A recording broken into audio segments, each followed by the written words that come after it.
11, verset 6.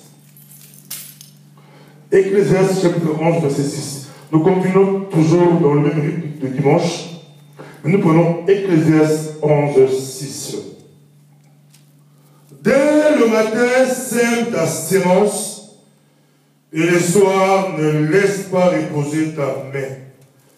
Car tu ne sais point ce qui réussira, ceci ou cela, ou si l'un ou l'autre sont également bons. Nous sommes dans une année où nous avons dit la vision de l'Église, nous marchons par la moisson. C'est une année où Dieu va faire des choses, Dieu va se manifester, et le livre de l'Église nous dit que les choses sont bons aussi. On dit dès le matin, sème ta sémence. Dès le matin, nous sommes dans une année où nous allons travailler, nous allons récolter, mais pour récolter, vous êtes d'accord avec moi, il faut s'aimer. Il faut s'aimer. Et puis ici, on démontre que, et le soir, ne laisse pas reposer ta main, car tu ne sais point ce qui se réussira. On ne peut pas s'attendre à récolter si on ne s'aime pas, si on ne travaille pas. Nous devons s'aimer. Et la sémence que nous parlons aujourd'hui, ce n'est pas seulement l'argent. Souvent, quand nous, dans les milieux africains, quand on parle de la sémence, les gens passent toujours à l'argent. Il faut s'aimer, il faut s'aimer.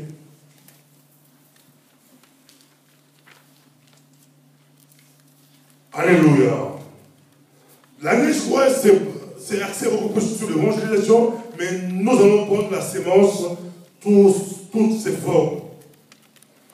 Vous êtes d'accord avec moi que si vous sémez des mauvaises paroles, vous allez aussi récolter des mauvaises paroles.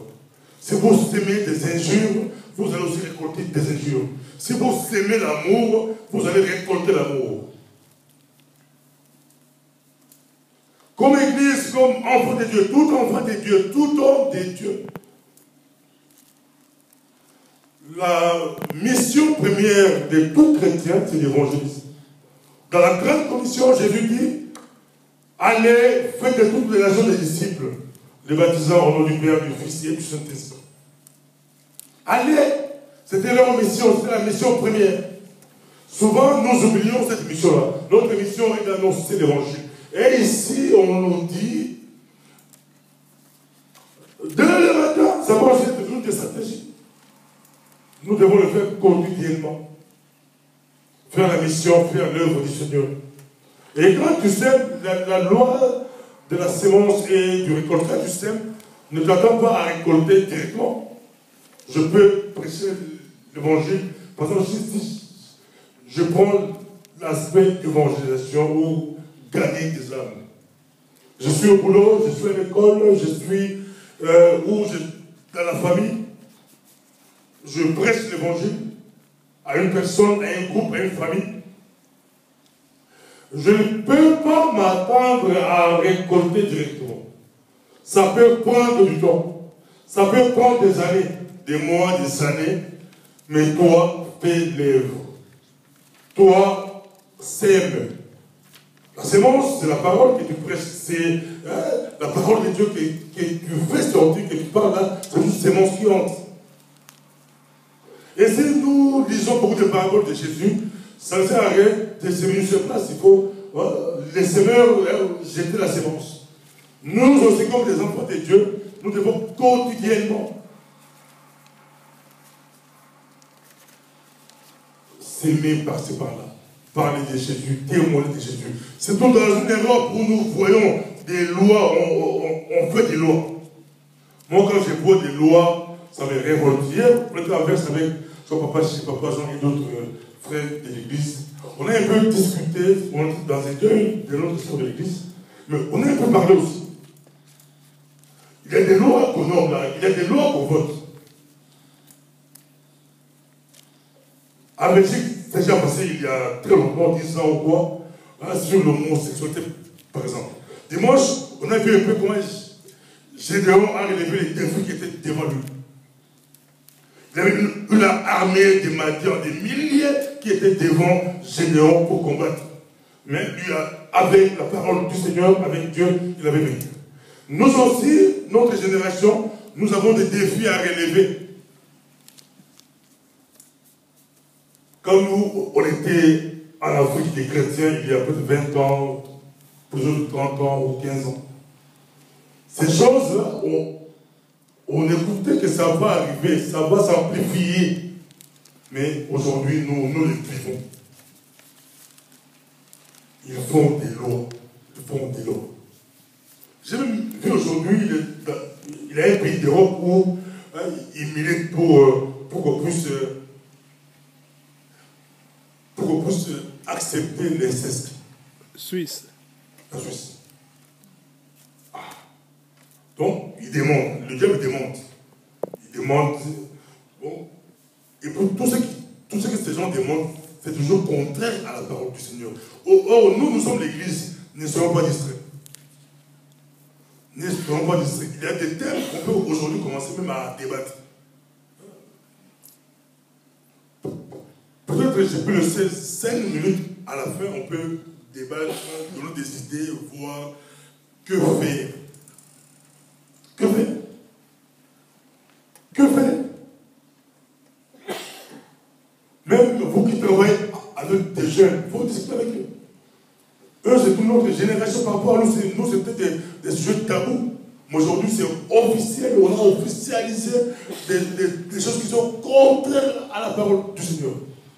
Et comment ils pourront vivre leur chrétienté dans une Europe corrompue, dans un monde où tout est à contre-sens. Mais il faut du débat sérieux. N'ayez pas peur d'aborder des thèmes. N'ayez pas peur de discuter. Parce qu'ils seront confrontés à l'école, avec des amis, avec des professeurs, avec ces choses. Il faut que l'Église les prépare. Même nous-mêmes, on a besoin d'être préparés. La vitesse dont ça évolue vite, ça va trop vite. Quand plus de 400 000 personnes marchent en France pour qu'on puisse officialiser ces choses, c'est grave, c'est grave. Un grand pays comme la France, beaucoup de personnes marchent pour qu'on puisse officialiser. Et nous sommes l'Église, peut-être on ne voit pas. Les signes sont là. Jésus a dit, Jésus est à la porte. Je vous rappelle, Jésus est à la porte. Ne soyons pas distraits. Nous avons le devoir de s'aimer la parole. Et ici on dit, dès le matin, quand tu sors, c'est parle de Jésus-Christ. Il y a peu de personnes qui parlent de Jésus-Christ dans ce monde. Aujourd'hui, on a beaucoup de moyens de communication entre nous. Tu peux parler à beaucoup de personnes à la fois. Il y a beaucoup de moyens. Mais parlons. Avant-hier, j'ai parlé avec un pasteur brésilien. J'ai beaucoup aimé ce qui, bon, c'était dans un autre cadre. Je lui posais des questions, mais j'ai beaucoup aimé ses réponses. Il dit, bon, lui, il ne voit pas autour de Facebook. Moi, je suis partisan de travailler aussi pour les réseaux sociaux, mais lui, il est anti. Un peu comme mon frère Achille aussi, il est souvent contre ces choses. Le pasteur dit, moi, je suis contre ces choses. Je lui dis pourquoi. Il dit la bonne, pour lui, mais il a aussi raison, la bonne façon d'évangéliser, c'est toujours la façon traditionnelle, bouche à l'oreille. Il dit, mon église a grandi, bon, il a aujourd'hui une grande église, plus 600 membres, et avec des branches ici en Belgique. Il dit, on a essayé les médias, on a tout essayé, on a fait toutes ces choses, mais on a récolté peu.